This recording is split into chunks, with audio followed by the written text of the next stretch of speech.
দুর্গাপুজো আসলে মা দুর্গার মর্তে আগমন।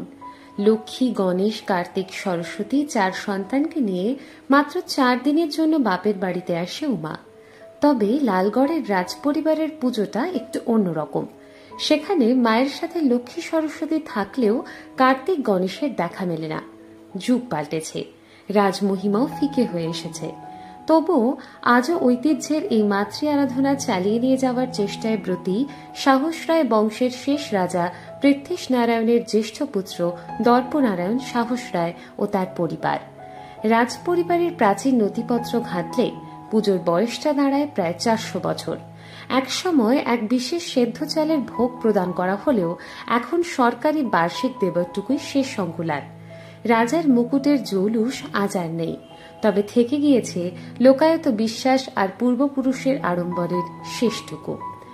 রাজপ্রাসাদের কাছেই রাজা স্বরূপনারায়ণ সাহস রায়ের তৈরি দুর্গা মন্দিরেই আজও দেবীর আরাধনা করা হয়।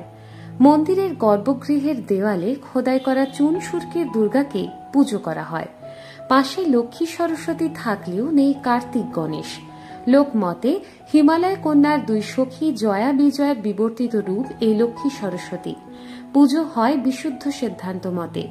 সপ্তমী সন্ধি পুজো ও নবমীতে আখ, চালকুমড়ো, শশা ও জামির বলি দেওয়া হয়। মহাষ্টমীতে সিংহবাহিনী ও কুমারী পুজো হয়। এই দিন পুরুষানুক্রমে রাজাদের ব্যবহৃত তলোয়ার ধূপখাড়ার পুজো করা হয়।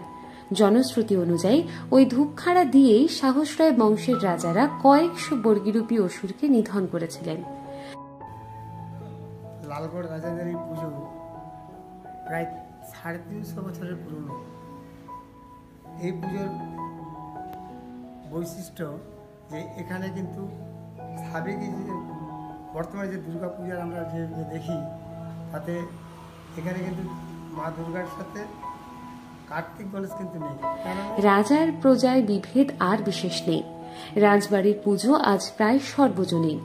অভাবের মাঝেও প্রতি বছর শরৎ আসে, কাশের বনে আগমনীর বার্তা আসে। শিশির ভেজা মাটি আর শরতের গন্ধ মেখে সাহস রায়দের উমা প্রতি বছর নিয়ম করে আসেন। ঠাকুর দালানে বাজে ঢাকের বাদ্যি, মনে করিয়ে যায় অতীত আর ঐতিহ্যের গন্ধ মেখে লালগড়ে আজও পড়ে আগমনীর রাঙা পায়ের ছাপ। এই পুজো হচ্ছে সর্বমঙ্গলা মায়ের পুজো। সর্বমঙ্গলা মায়ের রানীর চাল ধোয়া টোকায় নকনা চালে উঠেছিলেন। সেই পুজো সপ্তমীর দিন আসে সেই ঠাকুর। সপ্তমী, অষ্টমী, নবমী এখানে ভোগ রাখা হয় নকনা চালে। তারপরে দশমীর দিন আরও বিকেলবেলায় ফিরে চলে যায়।